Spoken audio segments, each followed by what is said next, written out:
sebelum memulai pembelajaran hari ini, akan sebaiknya kita berdoa mulai. Doa selesai. Oke, sebelum lanjut di sini Ibu akan memeriksa kehadiran kalian dulu ya. Hanum, Lelis, Putri, Sasi Kirana, hadir. Berarti hadir semua ya. Ya, Baik, sebelumnya Ibu akan bertanya, apakah kalian sudah tahu apa itu teks diskusi? Belum. Oke, dikarenakan kalian belum tahu apa itu teks diskusi, di sini Ibu akan menjelaskan terlebih dahulu materi tentang teks diskusi. Teks diskusi adalah narasi, pendapat atau gagasan yang dikemukakan dalam membahas suatu permasalahan. Pada umumnya, pendapat ini akan ditulis dengan bahasa yang lugas. Hal ini karena teks diskusi hanya dikemukakan dalam sesi diskusi formal. Contohnya saat rapat OSIS, rapat di lingkungan RT, dan sebagainya. Lalu ada tujuan teks diskusi. Tujuan dari teks diskusi yakni menyajikan pendapat, sudut pandang, atau perspektif yang berbeda terhadap suatu permasalahan. Jadi pihak yang berdiskusi kemudian akan saling bertukar pikiran dan mendapat perspektif yang beragam. Lalu di sini ada ciri-ciri teks diskusi.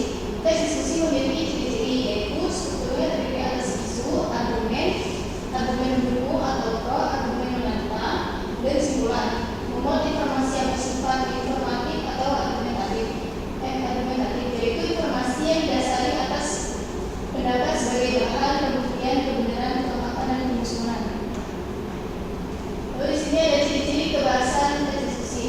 Yang pertama, mempunyai konjungsi pertentangan. Konjungsi pertentangan adalah kata atau ungkapan penghubung kata-kata, antar frasa, antar klausa, dan kalimat yang menyatakan pertentangan atau perlawanan.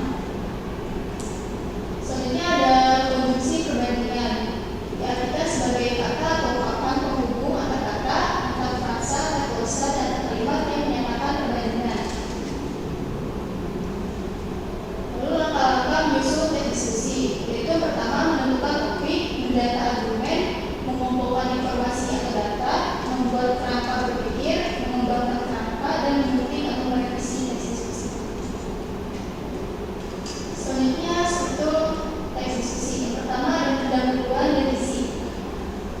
Isu adalah unsur dalam teks diskusi yang berisi gambaran atau fenomena permasalahan yang akan dibahas dalam kegiatan diskusi. Kedua ada isi atau rangkaian argumen. Isi atau rangkaian argumen adalah struktur yang berkaitan dengan pernyataan dan alasan logis dari berbagai pihak. Lalu di sini ada 3 macam argumen ya. Yang pertama ada argumen pendukung, argumen penentang. Argumen pendukung yaitu bagian yang menyajikan perspektif, pendapat atau argumen tentang topik tersebut. Setiap argumen yang disajikan harus ideal, tapi disampaikan dengan jelas dan objektif tanpa memihak atau membuat penilaian lain. Selanjutnya ada argumen penentang. Bagian ini menanggapi argumen yang disajikan di bagian sebelumnya dan memberikan tandingan yang menentang atau menyangkal argumen lainnya. Lalu ada simpulan atau saran, merupakan bagian akhir yang menjadi rekomendasi atau hasil dari diskusi yang didapat dari mengumpulkan atau mengelaborasi masing-masing argumen dari setiap orang yang terlibat dalam diskusi. Selanjutnya ada jenis teks diskusi, yaitu ada diskusi seminar, diskusi kelompok, diskusi panel, simposium, dan diskusi kongres. Nah, di sini ada contoh dari teks diskusi tentang gadget ya. Judulnya itu apakah gadget dapat membantu proses pembelajaran. Di sini ada pendahuluan dan isunya. Kalian bisa baca ya di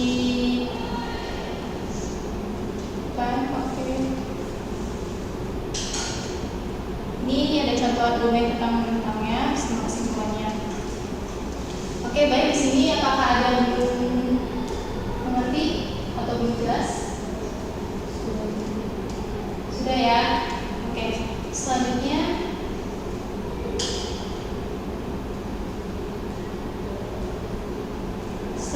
kalian membuat kelompok dengan satu kelompok itu terdiri dari 2 orang. Lalu kalian membuat teks diskusi dengan tema pentingnya menjaga kelestarian hutan dengan struktur yang telah dijelaskan tadi. Di sini Ibu akan membagikan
presentasikan hasil diskusi kalian.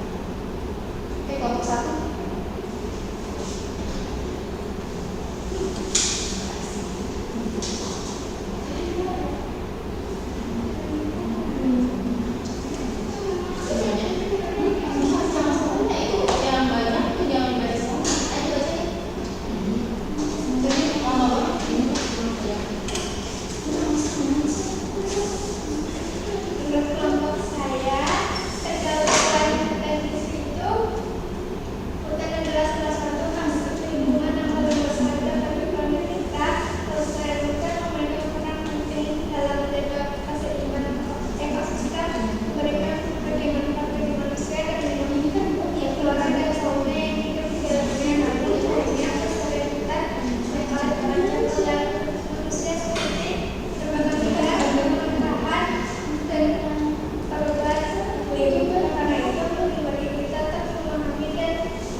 Penanggulangan isu tentang memainkan paling penting dalam menjaga keseimbangan lingkungan kita. Pemenang menyediakan habitat bagi berbagai spesies, menyimpan karbon, mengatur siklus air dan memberi kita sumber daya penting seperti hasil hutan kayu dan non kayu.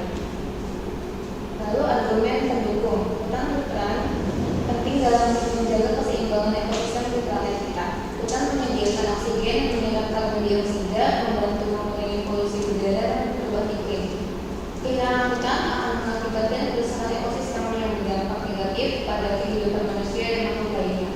Hutan merupakan rumah bagi ribuan spesies tumbuhan dan binatang. Menjaga kelestarian hutan berarti dari keanekaragaman hayati dan mencegah kepunahan spesies.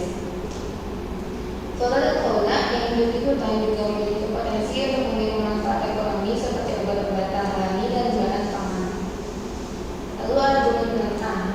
Beberapa pihak berargumen bahwa penebangan hutan untuk kepentingan pembangunan ekonomi dapat memberikan manfaat yang pendek, namun dampak jangka panjangnya termasuk kerusakan lingkungan, hilangnya habitat, dan hilangnya sumber daya alam yang berkelanjutan. Lalu kesimpulannya, mengingat argumen-argumen yang telah dibahas, menjaga kelestarian hutan memiliki dampak positif yang luas dan jangka panjang bagi lingkungan, kehidupan manusia, dan ekonomi. Upaya menjaga kelestarian hutan harus dilakukan melalui kerjasama antara pemerintah, masyarakat, dan sektor swasta, perlindungan hutan, restorasi ekosistem, pengelolaan yang berkelanjutan. Sekian dari saya, terima kasih. Oke, mari kita tangan untuk kita semua. Mungkin pertemuan hari ini kita akhiri saja karena sudah habis ya waktunya. Yuk dipimpin doa sebelum pulang. Sebelum pulang, mari kita berdoa terlebih dahulu. Berdoa mulai.